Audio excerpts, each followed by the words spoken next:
Hello Facebook, hello Facebook Live. It's Marilyn Devonish here from transformationstm.com. And one of the questions I get, I'd say the one I get asked the most often when I'm out and about is people say, can I feel your hair, in terms of can they touch it? And I think in terms of the individual locks, it's a lot lighter than they think it will be. The question I also get asked a lot is, how do you wash your hair? And I've seen this in so many online debates about locks, where people are talking all sorts of nonsense about the fact that people never wash their hair and yada, yada, yada. People have also wanted to know, do I have to undo the locks before I wash them? The answer to that is absolutely no. They stay as they are, but I've just finished washing my hair. So it's actually, when it's wet, it's really heavy because it's quite porous, and so it takes in a lot of moisture. But just to kind of show you what it looks like when it's actually kind of, it looks exactly the same. I think the thing that you probably notice most is that you can't really now see very much of my scalp, because the bits that are the new growth, like so, are not twisted yet, so I can get my finger through those. And so the job now, so it looks exactly the same. All it is, if this was kind of philo vision, you would be able to feel that it's soaking wet, but it looks the same. And so you wash it just like it looks now, where you get the shampoo in between the roots, as you would do regularly with your hair.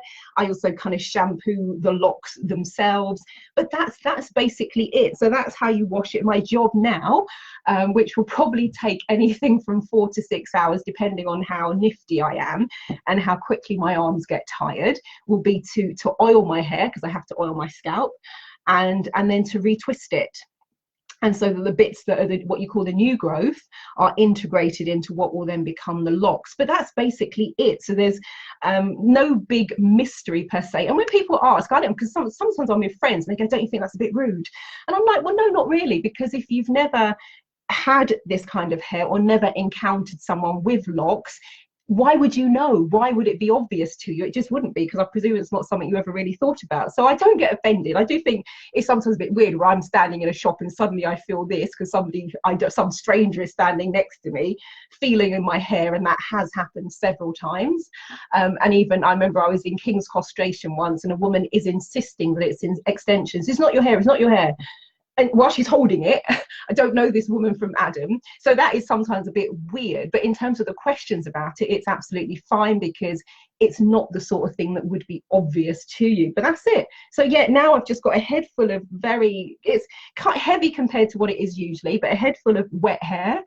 And I shall now go off for the long job. And that's also, I will trim it, because there'll be bits of the locks, because I started out, because my hair was so thin and so brittle when I first started doing locks, it wasn't taking on its own, so I had to have wax in it. So what I tend to find is where the wax then unfortunately started to solidify, and so it then got really thin, really brittle. So whenever I come across those bits that are the remnants of that, they will be kind of trimmed off.